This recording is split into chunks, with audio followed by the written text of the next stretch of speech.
സുഗമോദേവി സീരിയലിന്റെ ഇന്നത്തെ എപ്പിസോഡ് റിവ്യൂയിലേക്ക് എല്ലാവർക്കും സ്വാഗതം. അങ്ങനെ അരുന്ധതിയോട് ദേവിക പറയുന്നുണ്ട്, നമ്മുടെ മതപ്രകാരം എന്തായാലും മരിച്ച ആൾക്ക് ഒരുപാട് കർമ്മങ്ങൾ ചെയ്യാനുണ്ട്. അസ്ഥി ഒഴുക്കണം, അതുപോലുള്ള പല കാര്യങ്ങളും ബലി നൽകണം.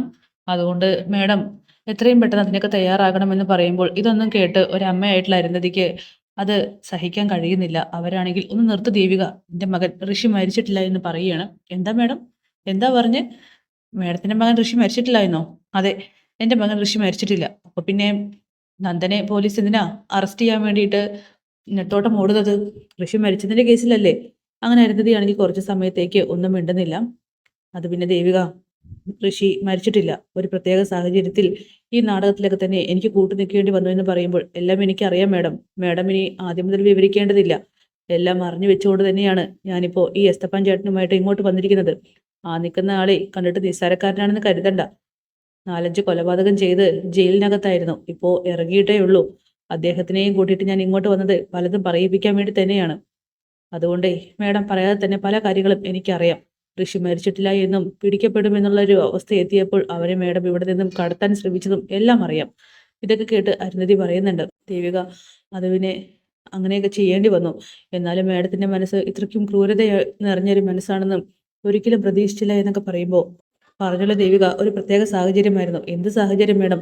എന്തായാലും ഇപ്പൊ നമ്മൾ രണ്ടുപേരും ഒരേ ഏഹ്, ഗണത്തിൽപ്പെട്ട ആൾക്കാർ തന്നെയാണ്. ഒരേ വേദന തന്നെയാണ് നമ്മൾ രണ്ടുപേരും അനുഭവിക്കുന്നത്. എനിക്ക് നന്ദനെ കാണുന്നില്ല, മേഡത്തിനാണെങ്കിലും മേഡത്തിന്റെ മോനെയും കാണാനില്ല.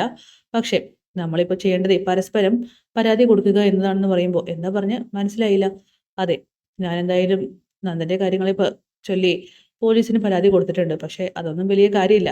അതൊക്കെ ഞാൻ ചെയ്തതേ പോലീസിന്റെ ശ്രദ്ധ മാറ്റിപ്പിടിക്കാൻ വേണ്ടിയിട്ടായിരുന്നു എന്ന് പറയുമ്പോൾ എനിക്കൊന്നും മനസ്സിലാവുന്നില്ല. എന്താ ദേവിക ഉദ്ദേശിക്കുന്നത്?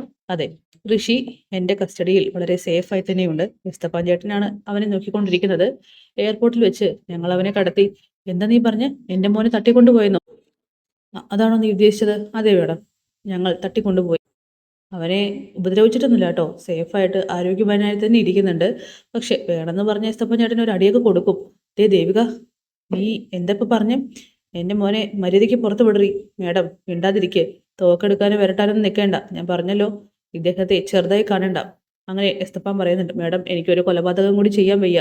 അതുകൊണ്ട് ദേവിക മേഡം പറയുന്നത് എന്താന്ന് വെച്ചാൽ അത് കേക്ക്. അങ്ങനെ ദേവിക പറയുകയാണ്, എനിക്ക് നന്ദനെ എത്രയും പെട്ടെന്ന് കണ്ടെത്തി തരണം.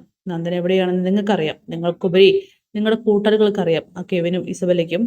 അവരോട് ചോദിച്ച് നിങ്ങൾ എത്രയും പെട്ടെന്ന് തീരുമാനം അറിയിച്ചില്ലെങ്കിൽ ഋഷിയുടെ കാര്യത്തിൽ ഞങ്ങൾക്ക് പല തീരുമാനങ്ങൾ എടുക്കേണ്ടി വരും. പിന്നെ ഇതെങ്ങാനും പോലീസിൽ ചെന്ന് പരാതി കൊടുത്താൽ മറ്റു പലതായിരിക്കും സംഭവിക്കാൻ പോവുക.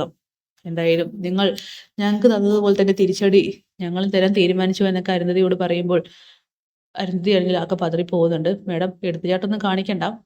അറിയാലോ, ഞങ്ങൾ എന്തായാലും രണ്ടും കൽപ്പിച്ചിട്ട് ഇറങ്ങിയിരിക്കുന്നത്. നന്ദുവിന് എത്രയും പെട്ടെന്ന് കിട്ടണമെന്ന് പറഞ്ഞുകൊണ്ട് ദേവികയാണെങ്കിൽ അരുന്ധതിയെ ഭീഷണിപ്പെടുത്തി അവിടെ നിന്ന് പോകുന്നു. ഈ സമയം അരുന്ധതിയാണെങ്കിൽ ആകെ പതറിപ്പോവും. അങ്ങനെ കെവിനാണെങ്കിൽ ശാരികയോട് എന്തിനാ എത്രയും പെട്ടെന്ന് വീട്ടിൽ അറിയിച്ചതിനെ കുറിച്ച് ചോദിച്ചുകൊണ്ടിരിക്കുകയാണ്. അല്ല കെവിനേട്ടൻ പിന്നെ എന്താ ഉദ്ദേശിക്കുന്നത്? ഇങ്ങനെ നടന്ന് പ്രണയിച്ചുകൊണ്ടിരുന്നാൽ മതിയോ? എങ്ങാനും വീട്ടിൽ അറിയിക്കട്ടെ, ഏത് സമയത്താണെങ്കിലും. അല്ല, എന്തെങ്കിലും പ്രഷർ ഉണ്ടായോ? എന്തെങ്കിലും പ്രോബ്ലം ഉണ്ടായോ വീട്ടിൽ അറിയിക്കാൻ മാത്രം? ഏയ്, ഞാൻ എന്തായാലും പറയാൻ തീരുമാനിച്ചു, പറഞ്ഞു. എന്നാലും ദേവിക പെട്ടെന്ന് തന്നെ സമ്മതിച്ചല്ലോ. ആരാ പറഞ്ഞ് സമ്മതിച്ചെന്ന്? ഒരു തൃശ്ശൂർ പൂരം തന്നെ അവിടെ നടന്നു. ഞാനതൊന്ന് സമ്മതിപ്പിച്ചെടുക്കാൻ വേണ്ടിയിട്ട്. എനിക്കെന്തായാലും കെവിൻ ചേട്ടനെ വേണം. അതുകൊണ്ടാണ് ഞാൻ അങ്ങനെ ചെയ്തത്. ശാരിക, എന്നാലും നീ എന്നെ എത്രത്തോളം സ്നേഹിക്കുന്നുണ്ടെന്ന് മനസ്സിലാക്കിയില്ല ഞാൻ. ആ, എങ്കിലേ മനസ്സിലാക്കിക്കോ. എത്രയും പെട്ടെന്ന് നമുക്ക് വിവാഹം നടത്തണം. നന്ദേട്ടനെ കണ്ടെത്തിയാൽ ഉടനെ. എന്നാലും നന്ദൻ ഇപ്പോൾ കാണാതായ സാഹചര്യത്തിൽ ഇത്ര പെട്ടെന്ന് ഒരു തീരുമാനം എടുക്കുമെങ്കിൽ എന്നോടും കൂടി ഒന്ന് ചോദിക്കാമായിരുന്നു. ഏയ്, അതിൻ്റെ ഒന്നും ആവശ്യമുണ്ടെന്ന് തോന്നിയില്ല. പെട്ടെന്നാണ് കെവിൻ ചോദിക്കുന്നത്. അല്ല, നന്ദനെ അറിവൊന്നുമില്ലല്ലോ? ഇല്ല. പക്ഷെ ചേച്ചി ഇന്നലെ ഫോണിൽ ഋഷിയെക്കുറിച്ച് എന്തോ സംസാരിക്കുന്നത് കേട്ടു. എന്താ ഋഷിയെക്കുറിച്ച് ദേവിക സംസാരിച്ച് എന്നിങ്ങനെ ആകാംക്ഷയോട് കൂടിയിട്ട് കെവിൻ ചോദിക്കുമ്പോൾ അതെന്താ കെവിനേട്ടാ? കെവിനേട്ടന് എന്തെങ്കിലും അറിയാം ഋഷിയെക്കുറിച്ച് എന്തെങ്കിലും? അറിയില്ല. പക്ഷെ ദേവിക എന്താ സംസാരിച്ച്? ഞാൻ പറഞ്ഞല്ലോ, ക്ലിയർ ആയിട്ടൊന്നും കേട്ടില്ല. പെട്ടെന്നാണ് കെവിൻ്റെ ഫോൺ റിങ് ചെയ്യുന്നത്. അങ്ങനെ അരുന്ധതിയാണെന്ന് അറിഞ്ഞുകൊണ്ട് തന്നെ കെവിനാണെങ്കിൽ ഒരു മിനിറ്റ് എന്ന് പറഞ്ഞ് കുറച്ചങ്ങോട്ട് മാറി നിന്ന്, ആൻറ്റി പറയൂ, കെവിൻ ഇപ്പോൾ എവിടെയാ? എനിക്ക് എത്രയും പെട്ടെന്ന് കാണണം ആൻറ്റി. ഞാനിപ്പോൾ ഒരു പ്രത്യേക മീറ്റിങ്ങിലാണ്. പ്രധാനപ്പെട്ട മീറ്റിങ്ങിലായതുകൊണ്ട് തന്നെ കാണാൻ പറ്റില്ലെന്ന് പറഞ്ഞുകൊണ്ട് കെവിൻ ഫോൺ വയ്ക്കുകയാണ്. അല്ല കെവിനേട്ടാ, ആരാ വിളിച്ച്? അത് എൻ്റെ ഒരു ഫ്രണ്ടാ. ഫ്രണ്ടിനെ ആൻറ്റി എന്നാണ് വിളിക്കുന്നത്. ഏയ് എന്താ ശരി തനിക്ക് ഇത്ര ഡൗട്ട്? കുറച്ച് വയസ്സായ ഫ്രണ്ടാണ്. അതുകൊണ്ടാ അങ്ങനെ വിളിച്ചത്. എന്നാ ഫോൺ വേണമെങ്കിൽ നോക്കിക്കോ എന്ന് പറഞ്ഞുകൊണ്ട് കെവിൻ ആണെങ്കിൽ ഫോൺ കൊടുക്കാതെ ഇങ്ങനെ നോക്കുമ്പോൾ എങ്കിലേ ആ ഫോൺ ഇങ്ങ് തന്നേന്ന് പറഞ്ഞുകൊണ്ട് വേഗം തന്നെ അരുന്ധതി ഫോൺ വാങ്ങിക്കുന്നുണ്ട്. സോറി, നമ്മുടെ ഈ ഷാരിക ഫോൺ വാങ്ങിക്കുന്നുണ്ട്. ഇതെന്താ അരുന്ധതിയാണോ? കെവിനേട്ടൻ്റെ ഫ്രണ്ട് അല്ല, കമ്പനിയുടെ ലീഗൽ അഡ്വൈസറാ. ഓ അതങ്ങോട്ട് പറഞ്ഞാൽ പോരെ, ഞാനെന്തിനാ അല്ലെങ്കിൽ കെവിനേട്ടനെ സംശയിക്കുന്നതെന്നൊക്കെ പറഞ്ഞുകൊണ്ട് ഷാരികയാണെങ്കിൽ കെവിൻ്റെ ആ ഒരു പേടി അങ്ങോട്ട് മാറ്റുകയാണ്. പിന്നീട് അവൾ കെവിൻ പുറകിലോട്ട് തിരിഞ്ഞു നോക്കുമ്പോൾ വളരെ ദേഷ്യത്തോടു കൂടി തന്നെ നോക്കുന്ന ശേഷം തിരിച്ചെത്തിയിട്ട് മുരളിയോട് കാര്യങ്ങളെല്ലാം പറഞ്ഞുകൊണ്ടിരിക്കുകയാണ് ഇസ്തപ്പാനും ദേവികയും. അങ്ങനെ എന്തായാലും ഈ നീക്കം നല്ല നീക്കമാണെന്ന് മുരളി പറയുമ്പോഴും ചോദിക്കുന്നുണ്ട്, ഇതുകൊണ്ട് വല്ല നേട്ടങ്ങൾ ഉണ്ടാകുമോ? ഉണ്ടാകും മുരളിയേട്ടാ, ഉറപ്പാണ്. ഉറപ്പായിട്ടും നമുക്ക് നന്ദൂരെ കണ്ടെത്താനായിട്ട് പറ്റും. ഇവർക്കിടയിലുള്ള രഹസ്യങ്ങൾ നമ്മൾ അറിഞ്ഞു. ഇനി അവർക്ക് പിടിച്ചു നിൽക്കാൻ കഴിയില്ല. പക്ഷേ അരുന്ധതി മേഡത്തെ സൂക്ഷിക്കണം എസ്തപ്പാൻ ചേട്ടാ.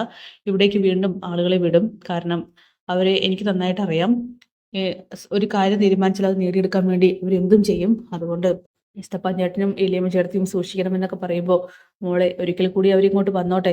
ഞാൻ എല്ലാത്തിനെയും ആട്ടി ഓടിക്കുന്നുണ്ട്. അല്ലെങ്കിൽ ഒരു കുറ്റബോധം കൊണ്ട് ഞാൻ നീറിക്കൊണ്ടിരിക്കുക. എൻ്റെ അശ്രദ്ധ കൊണ്ടാണല്ലോ നന്ദൻ സാറിനെ ഇവിടെ നിന്ന് കൊണ്ടുപോയതെന്നൊക്കെ പറയുമ്പോൾ, അങ്ങനെ ഒറ്റയ്ക്ക് എല്ലാ കുറ്റവും തലയിലെടുത്ത് ഇടാൻ നിൽക്കേണ്ട.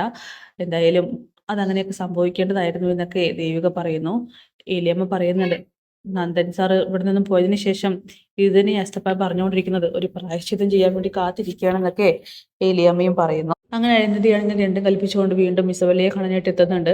ഇസബല്ലയാണെങ്കിൽ ഡോർ തുറക്കുമ്പോൾ, ഓ മേഡാണോ വീണ്ടും വന്നോ? പഴയ കാര്യം ആവശ്യപ്പെട്ടുകൊണ്ട് തന്നെയാണെന്ന് ചോദിക്കുമ്പോൾ, നന്ദൻ എവിടെയിടി? നന്ദൻ എവിടെയോ ഒളിപ്പിച്ചു വെച്ചിരിക്കുന്നത്? ഇതപ്പം നന്നായി, നല്ല നാടകം തന്നെ. ആദ്യം മേഡത്തിന്റെ മോൻ ഋഷി എവിടെയെന്നായിരുന്നു ചോദിച്ചിരുന്നത്, ഇപ്പോൾ ഇതാ നന്ദൻ എവിടെയെന്ന്. ഞാൻ എന്താ ചെയ്യേണ്ടത്? മേഡത്തിനിപ്പോൾ എന്ത് സത്യം അറിയേണ്ടതൊക്കെ ചോദിക്കുമ്പോൾ, ദേ എൻ്റെ മുന്നിൽ നിങ്ങൾ നാടകം കളിക്കേണ്ട എന്നൊക്കെ പറഞ്ഞുകൊണ്ട് കെവിനെയും ഇസബല്ലയെയും വഴക്ക് പറയുന്നു. ഇതാ ഇതെന്തൊരു ബുദ്ധിമുട്ടാ കെവിനെ. ആദ്യം ഋഷി മോനെ കാണുന്നില്ലെന്ന് പറഞ്ഞ്, ഇപ്പൊ നന്ദനെ കാണുന്നില്ലെന്ന് പറഞ്ഞ്, എനിക്ക് തീരെ പറ്റുന്നില്ല കേട്ടോ മേഡം. മേഡത്തിനോട് എത്ര പറഞ്ഞാലും മനസ്സിലാവില്ലേ? അങ്ങനെ കെവിനും പറയുന്നുണ്ട്, ആൻറ്റി സത്യമായി പറയുന്നത് ഞങ്ങൾക്കറിയില്ല. പിന്നെ ആൻറ്റിയുടെ മോനായിരുന്നു നന്ദനോട് ഏറ്റവും കൂടുതൽ ദേഷ്യം. അങ്ങനെ ഇസബല്ല പറയുന്നുണ്ട്, ഞങ്ങൾക്ക് ഒരിക്കലും നന്ദന് ശത്രുവായിരുന്നില്ല. പക്ഷേ ഋഷി അവൻ നന്ദനെ കൊടുക്കാൻ വേണ്ടി പ്ലാൻ ചെയ്ത കാര്യങ്ങളാണ് ഇതൊക്കെ എന്നൊക്കെ പറയുമ്പോൾ, ദേ നീ കൂടുതൽ കടന്ന് നാടകം കളിക്കാൻ നിൽക്കണ്ട. അരുന്ധതിക്ക് ഭൂമിയിൽ കാല് വെച്ച് നിൽക്കാൻ വേണ്ടിയിട്ട് ആരുടെ സഹായവും വേണ്ട. നിന്നെപ്പോലെ നിന്റെ പാപ്പനോ ചെറിയച്ഛനോ ആരും വേണ്ടെന്നൊക്കെ പറയുമ്പോൾ ഇസബല്ല പറയുന്നുണ്ട്, നന്ദൻ എവിടെയായിരുന്നേ മേഡത്തിന്റെ ഋഷിയോട് പോയി ചോദിക്കുന്നത്. എടി നീ എന്താ ഇപ്പൊ പറഞ്ഞെന്ന് ചോദിച്ചുകൊണ്ട് അരുന്ധതി ആണെങ്കിൽ വളരെ ദേഷ്യത്തോടു കൂടി തന്നെ ഇസബല്ലയുടെ കഴുത്തിൽ കയറി പിടിക്കുകയാണ്. എന്നിട്ട് അവളെ കൊല്ലാൻ നോക്കുന്നുണ്ട്. മേഡം മേഡം എന്തേ ചെയ്യുന്നത്? ഒന്ന് വീട് എന്ന് പറഞ്ഞ് കെവിനാണെങ്കിൽ തടയുകയാണ്. ദേ മേഡത്തിനോട് ഞങ്ങൾക്ക് ഒരു ബഹുമാനമുണ്ട്. നല്ലൊരു കമ്പനിയുടെ ലീഡറാണ് മേഡം. മാത്രമല്ല ഋഷിയുടെ അമ്മയും. അതുകൊണ്ട് ഞങ്ങൾക്ക് മേഡത്തിനോടുള്ള ബഹുമാനത്തോടു കൂടിയിട്ട് പറയാം, ഞങ്ങൾക്ക് അറിയില്ല ഋഷി എവിടെയാണെന്ന്, നന്ദൻ എവിടെയാണെന്ന്. ഞങ്ങളും അന്വേഷിച്ചുകൊണ്ടിരിക്കുകയാണെന്ന് പറയുമ്പോൾ, ഈ പറയുന്നത് ഒരിക്കലും ഞാൻ വിശ്വസിക്കാൻ പോകുന്നില്ല എന്നിങ്ങനെ അരുന്ധതി പറയുന്നു.